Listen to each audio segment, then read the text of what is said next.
Hello, আসসালামু আলাইকুম। আশা করছি সবাই ভালো আছেন। তো আমার ১ম ক্লাস করে আপনার মাথায় একটা প্রশ্ন চলে আসছে অলরেডি যে why কোল্ড ইমেইল? কেন আমরা কোল্ড ইমেইল পাঠাবো? কেন? মানে কেন কোল্ড ইমেইল পাঠাবো? কেন নরমাল ইমেইল পাঠাবো না? মানে আমার জিমেইল কি দোষ করছে? এখানেও একটা প্রশ্ন চলে আসে যে জিমেইল এর মাধ্যমে কি কোল্ড ইমেইল পাঠাবো? নাকি কিভাবে কোল্ড ইমেইল পাঠাবো? কিছু প্রশ্ন চলে আসে। আমরা ইন ডিটেইল আরো সামনে গিয়ে আস্তে আস্তে আমরা দেখব। বাট আমি আপনাকে জাস্ট এই ক্লাসের মাধ্যমে এই প্রশ্নের আনসারটা দিতে চাই যে কেন আপনি অ্যাকচুয়ালি কোল্ড ইমেল ব্যবহার করবেন বা কেন কোল্ড ইমেইলিং আমাদেরকে করা উচিত। ফার্স্ট অফ অল হচ্ছে দেখেন, আপনি আপনার নর্মাল যেই জিমেইল অ্যাকাউন্টটা আছে সরি আমার পেনের সাইজ অনেক বড়, আমি একটু ছোট করে নিই। সো ফার্স্ট অফ অল আপনার যে নর্মাল জিমেইল অ্যাকাউন্টটা আছে, হ্যাঁ, আমাদের প্রত্যেকের কিন্তু একটা জিমেইল অ্যাকাউন্ট থাকে। আপনি যদি এই জিমেইল অ্যাকাউন্ট থেকেও কাউকে পার্সোনালাইজ, আমরা লাস্ট ক্লাসে দেখছি যে পার্সোনালাইজ ইমেল পাঠাই আমরা কোল্ড ইমেলের মাধ্যমে। আপনি যদি কাউকে পার্সোনালাইজ ইমেল পাঠান, এটাও কোল্ড ইমেলিং হতে পারে, হতে পারে না, এটাও কোল্ড ইমেলিং। হ্যাঁ, এটাও আমরা কোল্ড ইমেলিংই বলবো। কিন্তু এইভাবে আপনি আপনার নর্মাল জিমেল অ্যাকাউন্ট থেকে যদি একটা একটা করে ইমেল পাঠান, এখানে কিছু প্রবলেম আছে।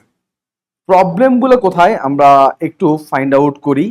প্রবলেমগুলো কোথায় দেখেন, প্রথম প্রবলেম হচ্ছে আপনার যেই জিমেল আইডি থেকে আপনি প্রতিদিন ইমেল পাঠাবেন, আপনাকে কি করতে হবে দেখেন, আপনার এই জিমেল আইডি থেকে আপনি একটা ইমেল লিখবেন, এটা সেন্ড করবেন, আবার আরেকটা ইমেল লিখবেন, আবার এটা সেন্ড করবেন, আবার আরেকটা ইমেল লিখবেন, আবার এটা সেন্ড করবেন।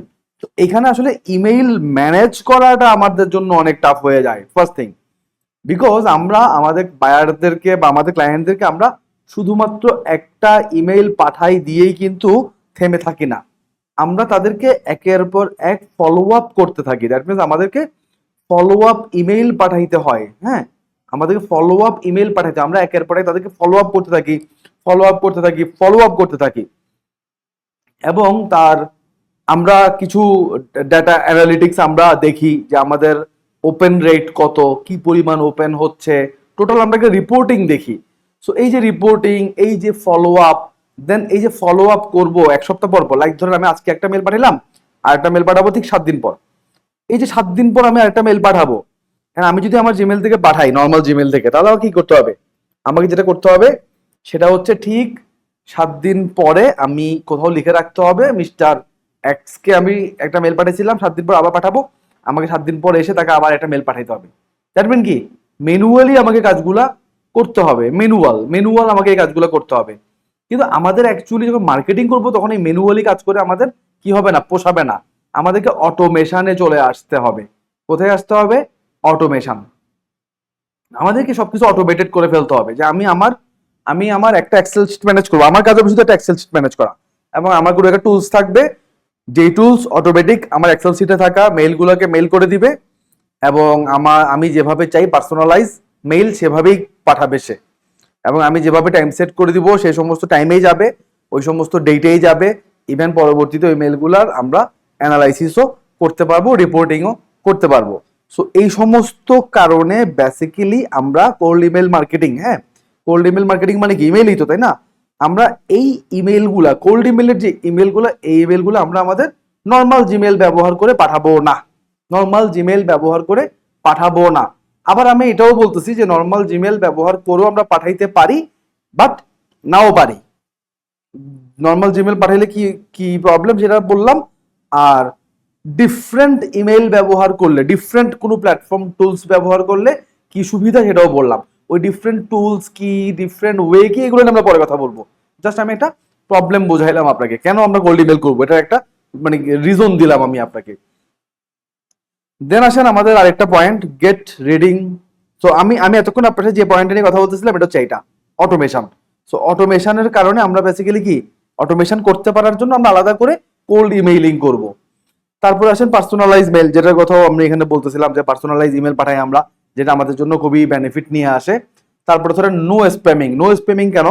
দেখেন আমরা নর্মালি আমাদের যে ইমেল অ্যাকাউন্ট আছে, নর্মাল ইমেল অ্যাকাউন্ট, এই নর্মাল ইমেল অ্যাকাউন্ট থেকে আপনি যদি অনেক অনেক ইমেল একসাথে পাঠাতে থাকেন, আপনার এই ইমেলগুলোকে স্প্যামিং ধরা হবে। হ্যাঁ, এবং এই ইমেলগুলো স্প্যামিং ধরে এগুলো চলে যাবে কোথায়? এগুলো চলে যাবে আপনার স্প্যাম ফোল্ডারে, স্প্যাম ফোল্ডারে। তো তো সাধারণত স্প্যাম ফোল্ডারে আমরা মেইল চেক করি না, যেটার কারণে আমাদের পাঠানো হাজার হাজার মেইল হয়তো আমার হাজার হাজার রিসিভার বা রিসিপিয়েন্ট পেয়েও পাবে না। সো আমাদেরকে যেটা করতে হবে সেটা হচ্ছে কি, আমরা যেটা করব কোল্ড ইমেল পাঠানোর সময় বা কোল্ড ইমেল মার্কেটিং এর সময়, আমরা একটা ভিন্ন ডোমেইন ইউজ করব। আমরা একটা ভিন্ন রকম ডোমেইন ইউজ করব, একদম একদম কাস্টম ডোমেইন ইউজ করব। লাইক আমার নামে একটা ডোমেইন, বিজনেস ডোমেইন, একটা বিজনেস ডোমেইন ইউজ করব এবং কিছু টুলস ব্যবহার করব যেগুলা করার ফলে, এবং আমরা আমাদের ডোমেইন, বিজনেস টুলস এই সমস্তগুলা আমরা যখন ক্রিয়েট করে ফেলবো, যখন আমরা ইউজ করব, তখন দেখা যাবে কি আমাদের ইমেলগুলো হচ্ছে ঠিকঠাকভাবে ইনবক্সে যাবে।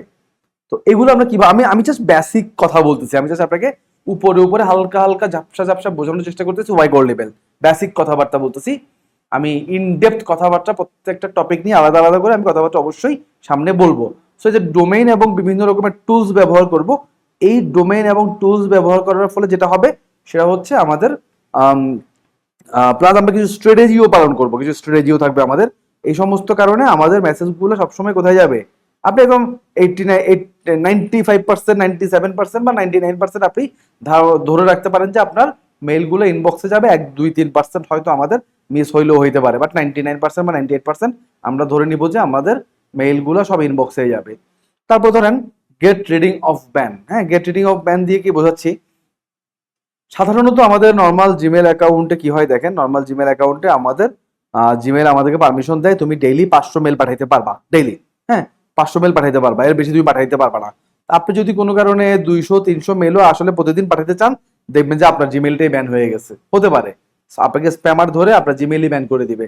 এছাড়াও ধরেন আমরা বেসিক্যালি যেহেতু কোল্ড ইমেল করে আমরা করি কি, কোল্ড ইমেল করে আমাদের অবজেক্টিভ হচ্ছে ক্লায়েন্ট খুঁজে বের করা। কোল্ড ইমেল মার্কেটিং এর অবজেক্টিভ হচ্ছে ক্লায়েন্ট খুঁজে বের করা। হ্যাঁ, যে ক্লায়েন্টের সাথে আমরা ভবিষ্যতে কাজ করতে পারবো, ক্লায়েন্টের সাথে নেটওয়ার্ক তৈরি করে বেসিক্যালি কোল্ড ইমেল মার্কেটিং এর কাজ। সো আমরা এই মার্কেটিং করার জন্য বা ক্লায়েন্ট খোঁজার জন্য সাধারণত আমরা কি করি, সাধারণত আমরা আপওয়ার্ক বা ফাইবার এই সমস্ত অ্যাকাউন্টে আমরা ক্লায়েন্ট খুঁজি, তাই না? আমরা সাধারণত এই সমস্ত অ্যাকাউন্টে ক্লায়েন্ট খুঁজি। তো আপওয়ার্ক, ফাইবার, স্পেশালি ফাইবারে যেটা দেখা যায় যে খুব একটু এদিক থেকে এদিক হলেই বা একটু ভুল হলেই কি হয়, অ্যাকাউন্ট সাসপেন্ড হয়ে যায়, ব্যান খেয়ে যায়। আপওয়ার্কে যদি ব্যাপারটা একটু কম, তারপর আপওয়ার্কও হয় যে সাসপেন্ড করে দেয় অ্যাকাউন্ট। তো আপনার একটা অ্যাকাউন্ট যদি আসলে সাসপেন্ড হয়ে যায়, আপনি যদি ব্যান খেয়ে যান, তাহলে কি হবে? তাহলে হচ্ছে আপনার এতদিন যে সমস্ত নেটওয়ার্কগুলো আপওয়ার্ক বা ফাইবার আপনার হয়েছে, আপনার যে সমস্ত ক্লায়েন্ট আপনাকে রিপিট কাজ দিচ্ছিল, তারা কিন্তু আপনার নেটওয়ার্কের বাইরে চলে যাবে। হ্যাঁ, আপনি কিন্তু তাদেরকে আর খুঁজে পাবেন না। সো যেটা হবে, আপনার প্রোফাইলও নতুন করে আবার শুরু করতে হলে প্রোফাইলও খুব উইক হয়ে যাবে। সো আপনি হঠাৎ করে মাছ সাগরে পড়ে যাবেন, আপনার মনে হবে আপনি শেষ, আপনার লাইফ হেল হয়ে যাবে, বিকজ আপনি আর কোনো কাজই করতে পারবেন না। হ্যাঁ, সো এই সমস্ত ব্যান ব্যান থেকে বাঁচা বা সাসপেনশন থেকে বেঁচে যাওয়ার জন্য আমরা কি করব, আমরা বেসিক্যালি কোল্ড ইমেল মার্কেটিং করব, যেন আমার ব্যান হওয়ার এই চান্সটাই যেন না থাকে। হ্যাঁ, আমার কাছে যেন আমার ক্লায়েন্টের কথা আপওয়ার্ক থেকে আপনি ব্যান হয়ে গেলেন বা ফাইবার থেকে ব্যান হইলেন, তাহলে কিন্তু আপনার যে সমস্ত লিড ছিল সব নষ্ট হয়ে যাচ্ছে। কিন্তু যদি আপনি কোল্ড ইমেল মার্কেটিং করতে গিয়ে ব্যান খান, কোনো সমস্যা নেই। আপনি কি করতে পারেন, আপনি আরেকটা ইমেল অ্যাকাউন্ট ম্যানেজ করে নিতে পারেন, আরেকটা ডোমেইন ম্যানেজ করে নিতে পারেন, আরেকটা ডোমেইন ম্যানেজ করে আপনি আবারও আগের মতো কি করতে পারেন, আপনি কোল্ড ইমেল মার্কেটিং করতে পারেন, বিকজ আপনার ক্লায়েন্টের লিড আপনার কাছে আছে। আপনার ক্লায়েন্টের লিড তো আর তখন কোনো মিডিয়া না, মানে কোনো ফাইবার আপওয়ার্কের মতো কোনো মিডিয়া না, তখন আপনার ক্লায়েন্টের লিড আপনার নিজের হাতে, আপনার নিজের এক্সেল শিটে বা সিএসভি ফাইলে, যেহেতু এগুলো আপনি নিজের হাতে কালেক্ট করছেন। সো আপনি চাইলেই নতুন করে আবার ওই ক্লায়েন্টের সাথে কমিউনিকেশন তৈরি করে নিতে পারেন, আবার নিজের কাজে নিজে ফিরতে পারেন। তো এই হচ্ছে বেসিক কিছু সুবিধা, যে কেন আমরা কোল্ড ইমেল মার্কেটিং করব, এটার বেসিক কিছু সুবিধা। আরো অনেক সুযোগ সুবিধা আছে বেসিক্যালি কোল্ড ইমেল মার্কেটিং করার, এগুলো আমরা আস্তে আস্তে আমাদের সামনের ক্লাসগুলোতে দেখবো। সো নেক্সট ক্লাসে আবার দেখা হচ্ছে, ততক্ষণ পর্যন্ত ভালো থাকবেন, সুস্থ থাকবেন। আসসালামু আলাইকুম।